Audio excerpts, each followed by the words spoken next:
Салон, дарсаи математика дар канали Universe. Дарси якум мехостам модулҳои квадратӣ, ҳосила ва интегралро ки дар мактаби миёна мегузоранд, аз онҳо оғоз намоям. Модулҳои квадратӣ дар мактаб онҳо чунин намуд доранд. Масалан, x квадрат плюс bx минус c баробари 0. Ин аст модулаи квадратӣ. Барои ҳал намудани ин модуля ба мо формулаҳои дискриминант ва решаҳои 1 ва 2 лозим аст. Ин формулаҳо бошанд, низ чунин намуд доранд. Дискриминант баробар аст ба b квадрат минус 4 зарби a зарби c ва решаҳои 1 ва 2 бошанд агар x1 ва 2 баробар аст ба минуси b плюс минус реша аст дискриминант тақсими 2 зарби a. Бо чунин формулаҳо мо метавонем ки модулаи квадратиро ҳал намоем. Мисоли 1. Дар мисоли 1 масалан мо ягон модулаи квадратиро мегирем. X квадрат плюс 2x минус c баробари 0. дар ин ҷо мо ададҳои abcро муайян мекунем. Яъне ки дар ин ҷо адади a ин дар пеши x квадрат агар 1 гузорем, мешавад a баробари 1, b баробар аст ба 2, c баробар аст ба минус c. дар дискриминант гузошта инро ҳал мекунем. Яъне дискриминант баробар аст ба 2 квадрат минус 4 зарби 1 зарби минус c. ин баробар аст ба 4. Ниё кунед ки минус минус ҳосили зарбашон плюс аст. ва дар ин ҷо мо плюс мегузорем ва 4 квадрат 12. ро ҷамъ кунем 16, яъне ки дискриминант баробар аст ба 16. аз ин ҷо мо x1 ва x2-ро меёбем. x1 баробар аст ба минус 2 плюс минуси реша аз дискриминант тақсими 2 зарби 1. x1 баробар аст ба минуси 2 плюси 4 тақсими 2 зарби 1. ин баробар аст ба 1. ва x2 бошад агар баробар аст ба минуси 2 минуси 4 тақсими 2 баробар аст ба минуси 3. ва инҳо буданд ҷавоби ин модуля дар мисоли якум.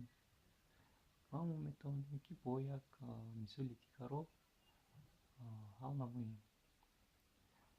Мисоли 2. дар мисоли 2 масалан мегӯем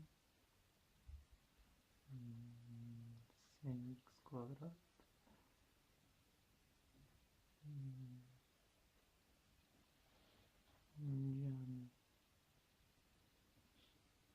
ҷамъи x минуси 2 баробари 0. ин модуляро низ бо дискриминант ва решаҳои 1 ва 2 ҳал мекунем. a баробар аст ба c, b баробар аст ба 2, c баробар аст ба минуси 3. дискриминант баробар аст ба 2 квадрат минус 4 зарби c зарби минус c баробар аст 2 кара 2 4 плюс 4 кара 3 12 36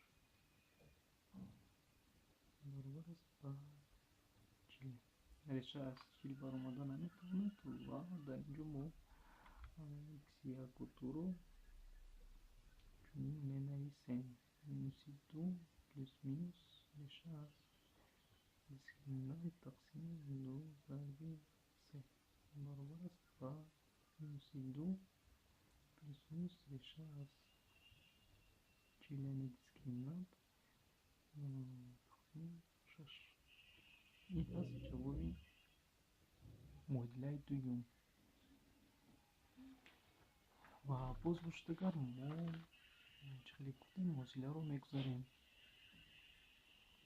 مثلا حاصله اگر ما حاصله x رو یابیم این میشود برابر یک. حاصله x کвадрат رو یابیم این میشود 2x. و اگر حاصله 2x رو یابیم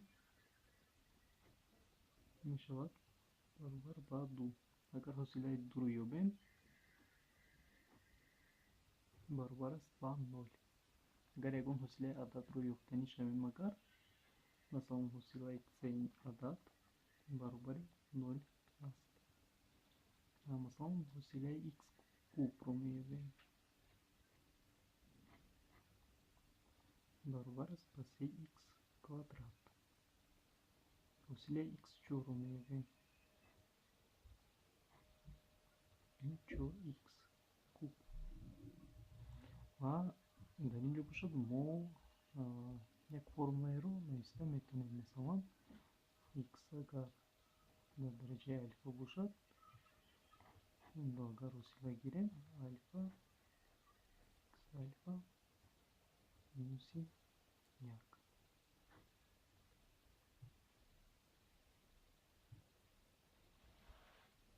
با چنین فرمول ما میتوانیم که حاصله فونکسیه ها رو یابیم.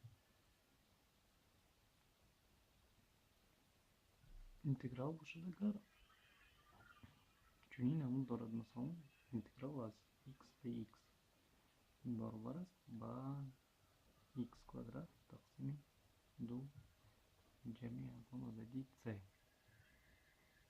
انتگرال از x کوب باشد dx این برابر است با 4x 4 جمع c. و انتگرال از یگون عدد مثلا از عدد c باشد اگر برابر است با cx جمع یگون عددی c. با چنین طرز ما میتوانیم که انتگرالی فونکسیه ها رو یابیم. و ما میتوانیم در اینجا فرمول برای انتگرال نویسیم. مثلا x در درجه الفا باشد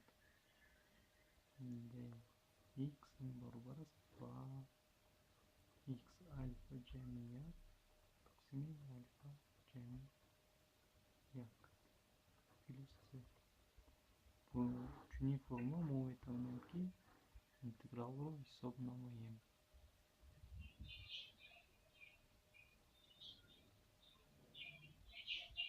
در همین درس یکوی متماتیک ما با آخر میرسد. تا درس های آینده